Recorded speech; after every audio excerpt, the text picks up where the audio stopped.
Kakšne načrte kuje Janez Janša? Odgovor lahko najdemo v novem zakonu za nižje davke, ki ga je predlagala desnica. Ta zakon ima dva cilja. Prvič, davčni odpustki za bogate.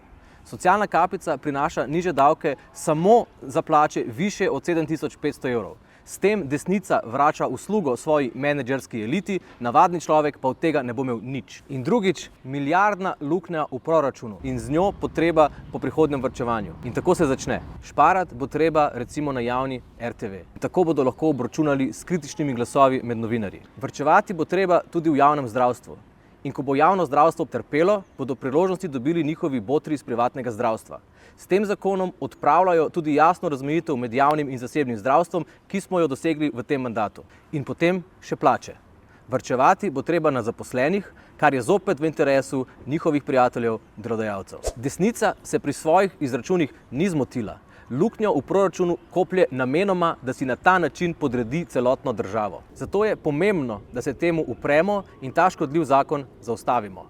Če želiš pri tem boju sodelovati, se nam pridruži.